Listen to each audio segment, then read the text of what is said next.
అందరికీ నమస్కారం. ఈరోజు కథ పేరు నా మొదటి బస్సు ప్రయాణం. నా వీడియో కనుక మొదటిసారిగా చూస్తుంటే నా ఛానల్ని సబ్స్క్రైబ్ చేసుకోండి. నేనొక్కదాన్ని బస్సులో ప్రయాణం చేసింది నా 6వ తరగతిలో. ఆ ప్రయాణం నాకు చాలా బాగా గుర్తుంది. మా ఊళ్ళో హై స్కూల్ లేకపోవటం వలన మా నాన్న నన్ను మా మేనత్త దగ్గర పెట్టి చదివించారు. 3 నెలల పరీక్షలయ్యాక ఒక 10 రోజులు సెలవులు. అప్పట్లో కనిగిరి నుండి ప్రైవేటు బస్సులు తిరిగేవి. చాలా తక్కువ బస్సులుండేవి. కనిగిరి నుండి కందుకూరుకు వస్తే అక్కడి నుండి మళ్ళీ బస్సు ఎక్కి మా ఊరు చేరుకోవాలి. పరీక్షలైపోయాయనే ఆనందంతో ఎగురుకుంటూ ఇంటికి వచ్చాను. అప్పటికి మా అమ్మ వాళ్ళు నన్ను చూడటానికి 10 రోజులకొకసారి వచ్చేవాళ్ళు. ఇప్పుడు నేను మా ఊరు వెళ్ళాలి, అది ఒంటరిగా. మా నాన్న కందుకూరిలో పని ఉండటంతో నన్ను బస్సు ఎక్కించి పంపించమని, తను దించుకుంటానని మా అత్తకు కార్డు వ్రాశారు. అలా నా ఒంటరి ప్రయాణం ఖరారయ్యింది. ముందు రోజు సాయంత్రం నుండి ఒక సంచిలో నా సర్దుడు ప్రారంభమయ్యింది. సెలవులొచ్చాయనే సంతోషం లేకుండా మా క్లాస్ టీచర్ క్వశ్చన్ పేపర్లన్నీ సబ్జెక్టులవి చాయిస్ లేకుండా 10 రోజుల్లో రాయమంది. ఇంతకంటే అన్యాయం ఇంకొకటి ఉండదు. రాయకపోతే సబ్జెక్టుకు పావలా పనిష్మెంట్ కట్టాలి. మా అత్త గట్టిగా చెప్పింది. మొత్తం హోంవర్క్ పూర్తి చెయ్యాలి. ఒక పావలా కూడా కట్టే పని లేదు. సరే, ఏమీ చేసేది లేదు. నా సంచిలో పుస్తకాలు, జామెంట్రీ బాక్స్ సర్ది పెట్టాను. మా ఊళ్ళో నా దుస్తులు ఉంటాయి కాబట్టి అవి సర్దే పని లేదు. నా బస్సు తెల్లవారి 5:30కి. మా అత్త 4కే లేపేసింది. వేడినీళ్లతో స్నానం చేసేసరికి పెరుగన్నం రెడీగా ఉంది.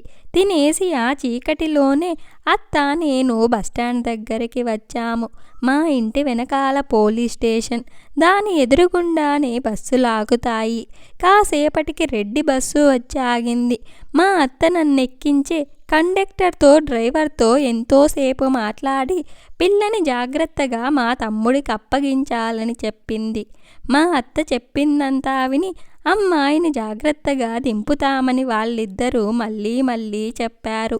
ఉన్నట్టుండి మా అత్త మొహం వెలిగిపోయింది. మా వీధిలో ఉండే పేపరు సూర్యనారాయణ మామగారు సంచి పట్టుకొని మా బస్సు వైపే వస్తున్నాడు. ఆయన కూడా కందుకూరు వెళ్తున్నాడు. మా అత్త నా గురించి చెప్పగానే, నువ్వేమీ దిగులు పడకక్కయ్యా, అమ్మాయిని తమ్ముడికి నేను అప్పచెప్తాను కదా అని భరోసా ఇచ్చాడు. ఆ వెనకే ఆర్ఎంపీ డాక్టర్ నాగేశ్వరరావు దగ్గర పనిచేసే నర్సు శాంత కూడా ఎక్కింది.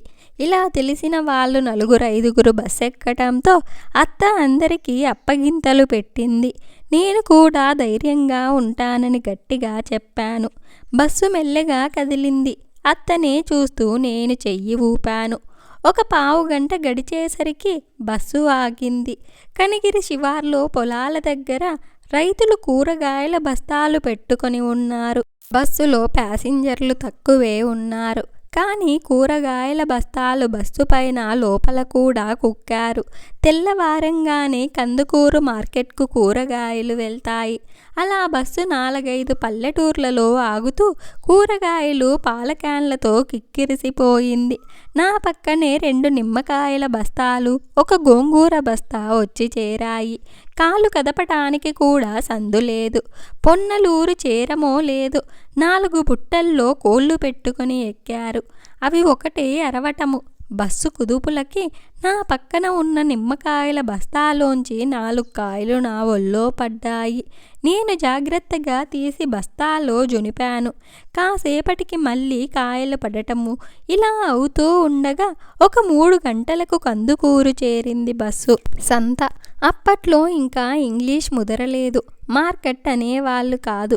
దగ్గరికి వచ్చేసరికి బస్సు కోసం ఎదురు చూస్తున్న కూలీలు పరిగెత్తుకొని వచ్చారు.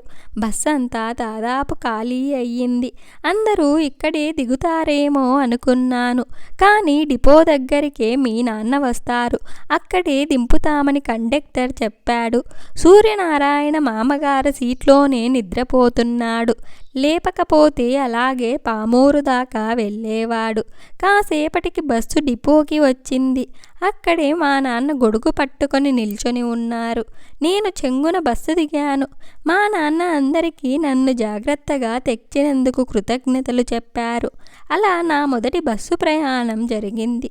తర్వాత నేను నా 10th క్లాస్ అయ్యేదాకా బస్సు ప్రయాణం చాలాసార్లే చేశాను. ఇలా నా మొదటి బస్సు ప్రయాణం ముగిసింది. ఇంత మంచి కథను మనకు అందించిన గాయత్రి గారికి ధన్యవాదాలు. నా వీడియో కనుక మీకు నచ్చినట్లయితే ఒక లైక్ చేసి స్టోరీ ఎలా ఉందో కామెంట్ చేయండి. నా ఛానల్ ఇంకా సబ్స్క్రైబ్ చేయకపోతే వెంటనే సబ్స్క్రైబ్ చేసుకోండి.